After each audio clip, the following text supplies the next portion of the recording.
The general idea of delaying action will just be considered as procrastination, isn't it? But in detail, there are multiple reasons people procrastinate. And it can be any of the things I've mentioned. And so it's not a one size fits all thing. So somebody can be procrastinating because they are overwhelmed by what it is that they have to do and they don't feel clear enough. They don't feel experienced enough. They don't feel fit enough. They don't even have the enabling beliefs to do what it is they're committing to do.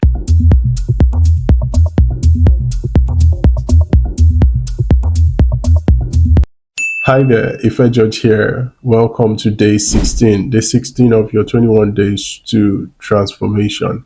Now, yesterday we spoke about routine, and the goal of the conversation yesterday was for you to set new routines, set routines that lead you toward the future you desire. Today, I'm just speaking briefly about clarifying actions, right?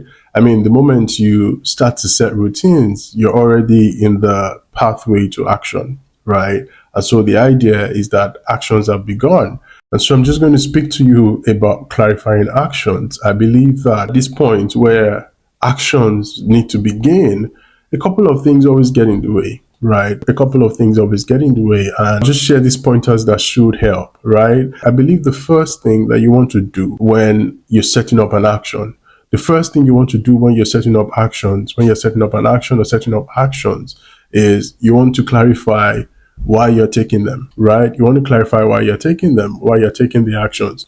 The idea for clarifying why you're taking the actions just lead you back to your vision, right? It just leads you back to your vision. It leads you back to the vision. It leads you back to contemplating the vision, right? Why am I even engaging in this? Why have I set this routine? Why am I committing to this action?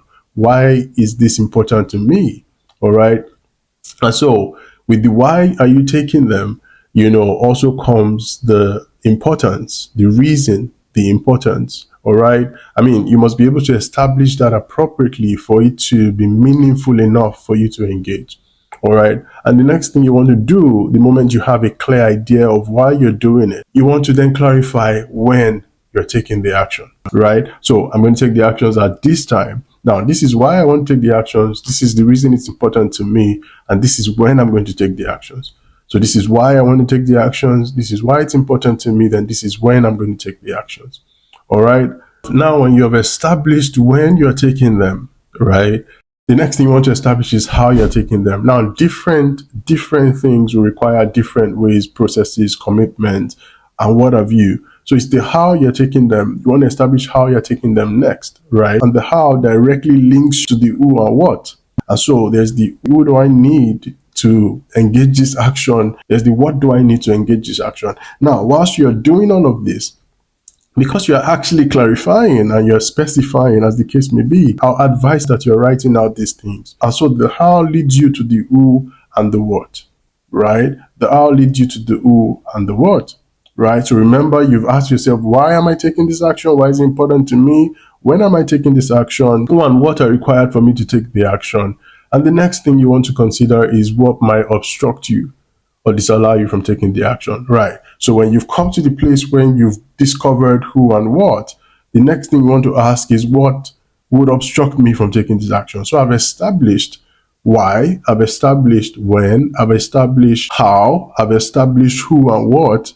Now I want to establish what would obstruct me. So I'm clarifying what it is I want to do. Then I get to the point where I'm asking myself what would obstruct me. Now, in this exercise, you're literally just spelling things out. And there are deeper parts in this, right? But I'm deliberately breaking out the steps so that you can do that itemizing first, right? Before we get into the deeper parts. Now, the idea is when you get to the point where you're asking what would disallow me, that obviously leads you to writing out the things that might disallow you indeed. And so that's what you want to do. Like, what would disallow me? For many people, it's a lot of things that they might find as the hurdles in that place, right? It might be things that disallow you physically. It might be the fact that the environment you're in does not support what you're trying to do, in which case you know that what you need to address is your environment, all right? It might be fears of criticism or rejection, fears of the outcomes, fears of judgment, whatever fears, right? But the idea is you're able to establish that what might obstruct you is the way you feel, or the way you're feeling. I mean, there's also the possibility that what might obstruct you is that you're not fully clear about what you're doing, right? I mean, so some people will struggle with the lack of clarity, and so they're not able to address or approach what they want to do. Now, for some others, it might just be the fact that they feel inexperienced, all right? So it depends on what you're doing. You might feel inexperienced for it, and so you would find yourself unable to take the action, and that might be an obstruction, right? That might be an obstruction. For some others, they might just consider that I would love to have somebody to be accountable to, and so just the lack of that might be the obstruction, right? So the idea is that when you come to the what might obstruct me from being able to pursue what I have drafted out, you list out the things that would obstruct you. Now, it is often better to know what would obstruct you so you know what you're dealing with. Now, the general idea of delaying action would just be considered as procrastination, isn't it? But in detail, there are multiple reasons people procrastinate, and it can be any of the things I've mentioned.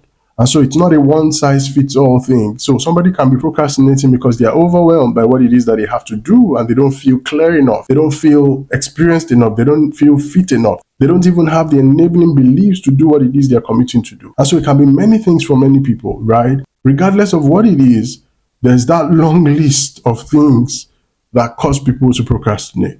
All right. And so what I want is that you're able to list out what exactly might obstruct you from the things you know you want to do. Now, this is what I've seen. This is the vision I'm willing to achieve. These are the actions I need to take and I'm committing to. But these are the things that seemingly would obstruct me from taking the actions. So what we'll do next is to deal with the things that would obstruct you from taking the action.